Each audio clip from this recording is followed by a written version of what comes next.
qual é a questão do posse e o porte de arma e a sua relação com o vigilante? Tá? Então, primeiro é importante a gente já logo definir o que, e todo mundo já está sabendo, mas vamos definir de novo, né? Que a posse da arma significa você ter a arma. O que o Bolsonaro fez? O Bolsonaro, o que ele fez? Ele fez um decreto que regulamentou o outro decreto que estava regulamentando a Lei 10.826. Tá? Então, ele só alterou o decreto que regulamentava a Lei 10.826. Legal? E posse de arma é você ter a arma na sua casa, a gente vai ver na frente. E o porte de arma é você ter a autorização para você transitar, você andar com a arma fora do ambiente da casa, no trânsito, em via pública. Legal? Então, o que o Bolsonaro fez foi regulamentar o quê? A posse da arma. Legal? E aí, para você entender esse negócio, nós vamos ver como é que funciona a regulamentação. Como é que funciona essa regulamentação? E é interessante você saber, quando você escuta assim uma palavra decreto, a gente escuta toda hora, né? Decreto, lei, decreto, não sei o quê, e o governador assinou o decreto, e o prefeito assinou o decreto, e o presidente assinou o decreto. Então, o que significa decreto? O decreto, quando você escutar a palavra decreto, você tem que imaginar que o decreto está sempre regulamentando uma lei. Não existe o decreto solteiro, não existe o decreto sozinho. O decreto está sempre ligado numa lei, tá certo? E qual é a lei que esse decreto 5.123 aqui, que foi alterado pelo decreto 9.685 do Bolsonaro? Ele está regulamentando a lei 10.826, tá certo? Então você tem a lei que diz o que ela quer, a lei é que define as questões. E o decreto simplesmente regulamenta a lei. O decreto não pode dizer nem mais e nem menos do que disse a lei. Então, a lei é que regulamenta o porte de arma. E não pode, e o Bolsonaro, por mais que ele quisesse, ele não podia vir através de um decreto regulamentar o porte de arma. Por quê? Porque o porte de arma está muito bem travado, vamos dizer assim, está muito bem regulamentado lá na lei.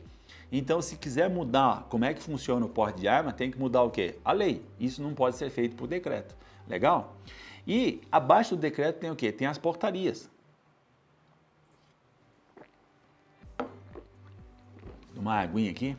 Então você tem a lei, você tem o decreto e abaixo tem a portaria. Portaria de quem? Portaria do Exército, porque tem uma parte dessa questão da regulamentação, do controle das armas e munições que é feito pelo Exército.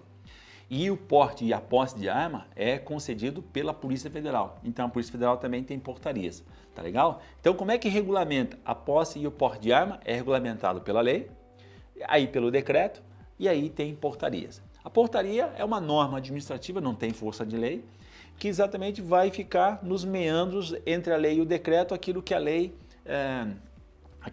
facultou, autorizou os órgãos que lidam naquela questão, regulamentar através de portaria, através de instrução normativa, né? O Exército tem um monte de instrução normativa, que é para exatamente dizer como é que vai funcionar, né? No detalhezinho ali, aquele negócio que a lei e o decreto organizaram. Captaram? Então, para alterar qualquer coisa relacionada à posse e o porte da arma, tem que alterar a lei 10.826, que ela é de 2012, aliás, ela é de dezembro de 2003. Legal? Muito bem.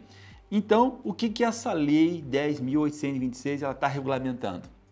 Ela regulamenta o registro da arma, a posse da arma, a comercialização, como é que é feita a comercialização de armas e munição.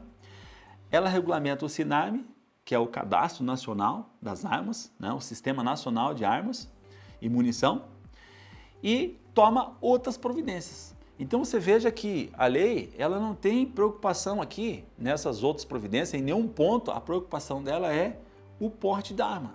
O porte de arma, ela vai falar muito pouco do porte de arma porque não é o objeto dela, né? O objeto dela é exatamente o quê? O registro, posse, como é que vai ser feita a comercialização da arma e munição, como é que vai ser registrado isso, como é que vai ter um banco de dados onde tem um registro disso aí e toma outras providências. Legal? Então, essa lei aqui que tem que ser alterada, se você quiser discutir como funciona hoje o porte de arma.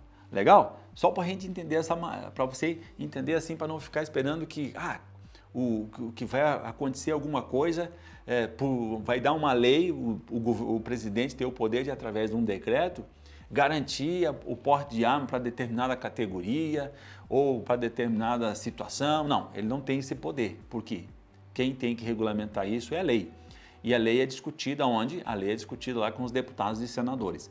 E o Bolsonaro, o governo, pode propor alguma alteração na lei. Não é legal? É isso que inclusive, eu imagino que ele deva estar pensando. Mas é uma coisa polêmica. Porte de arma é uma coisa polêmica, né? Exatamente porque a lei restringe, a lei regula, ela é restritiva, ela não é aberta, ela não é pulverizada a questão do porte de arma. Legal? Então, o resumo da parada, que a Lei 10.826, ela regulamenta o registro, o posse, a comercialização, o controle dessas armas no SINARME e dá outras providências.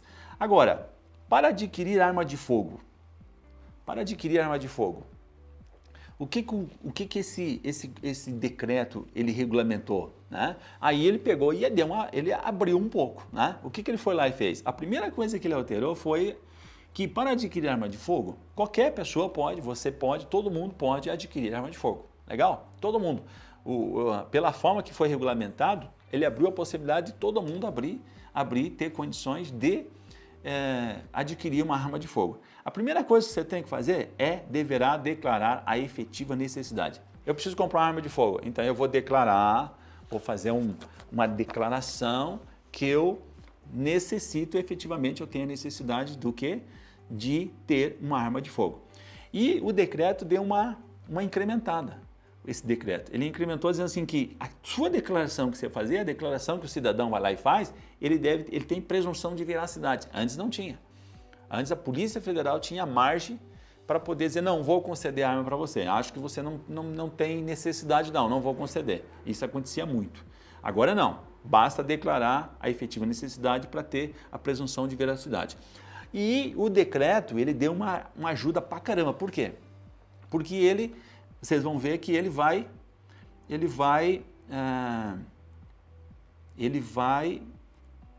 vamos passar aqui, ele vai descrever o que ele considera como a efetiva necessidade. Então, considera-se presente a efetiva necessidade quando?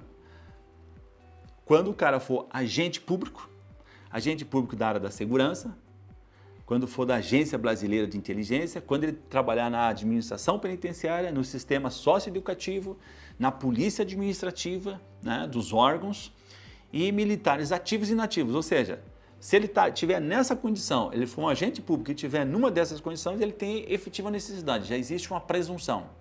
E os outros, que somos a galera aí, a população, a sociedade, quando é que vai ter efetiva necessidade? Primeira coisa, quando residir em área rural. É residente em área rural? Legal. Você já já existe a presunção de que você tem efetiva necessidade. E se você morar, eu não moro na área rural. Muito bem, espera aí, você mora num estado ou mora numa cidade que tem mais de 10 homicídios para grupo de 100 pessoas? Ah, sim. Aí com esse critério, ele colocou o Brasil todo está nessa situação, porque todos os estados, no seu conjunto do estado, nas estatísticas do estado, existe mais de 10 homicídios para grupo de 100 pessoas. Então, 10 homicídios para grupo de 100 pessoas, pum, valeu, você tem estado de necessidade. Legal? E titulares ou responsáveis legais de estabelecimentos comerciais ou industriais. Então, o cara tem um comércio, tem uma mercearia, o cara tem uma loja, né, ou tem uma indústria, né, tiver um comércio, uma indústria, pronto, já está comprovado o estado de necessidade. Ou seja, qualquer uma dessas condições aqui, ele garante a efetiva necessidade para você comprar não só uma arma, pode comprar até 4 armas, né? Pode comprar até 4 armas. E também tem os colecionadores, né? O cara é colecionador, é atirador e caçadores, só que aí são registrados aonde? Lá no Exército, né? Os colecionadores, os atiradores. E os caçadores são registrados aonde? Lá no Exército. Legal? Então o Exército e a Polícia Federal estão nessa parada aqui. Legal? Então considera-se presente a efetiva necessidade. Quando o cara, ou seja, todo mundo entrou, todo mundo agora tem condição de ter uma arma, de adquirir uma arma, de ter a posse da arma. Legal?